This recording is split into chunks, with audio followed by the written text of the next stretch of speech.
economy has potential. I think that's fair to say. And you've also said that this is a time of great consequence for the nation's economy, perhaps one of the most significant hinge points in a couple of generations. That's fair to say? Yes, Senator. Thank you. And so I agree with that. And I actually want to go a bit further, because I think that it seems to me that this economy is amazing for rich people, people who have a lot of capital. And in fact, we can see in 2025, billionaire wealth grew 3 times faster than the average rate of the previous 5 years. And wealthy households hold a massive portion of the nation's wealth.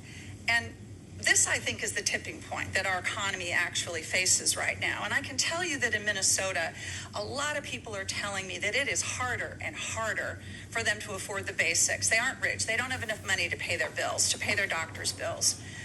So I want to look at this with you for a few minutes. And I want to start with inflation. So last week, President Trump said that gas prices are, quote, not very high, and, quote, we're having some fake inflation because of the fuel.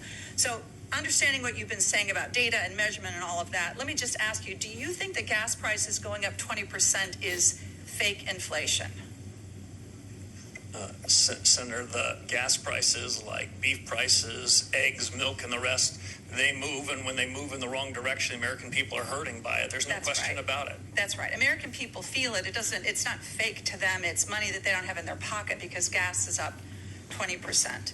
I think my constituents would say that inflation is real and not fake. Okay, so let's look at unemployment. At the State of the Union, the president said, quote, the roaring economy, this is the quote, the roaring economy is roaring like never before.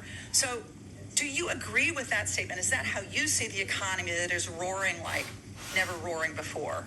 So Senator, if I can clarify 2 things. One, there's a difference between the change in prices and inflation. The change in prices happen in a market economy.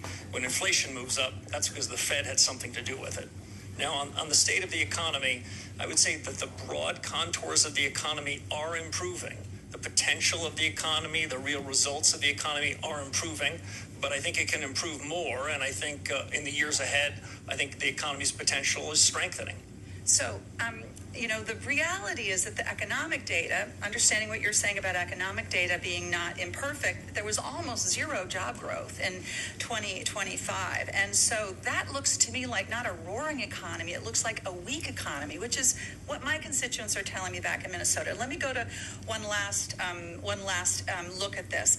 Around the country, the average cost of home insurance rose 12% last year. Now, in my home state of Minnesota, not a coastal state, premiums rose 34% in 2025.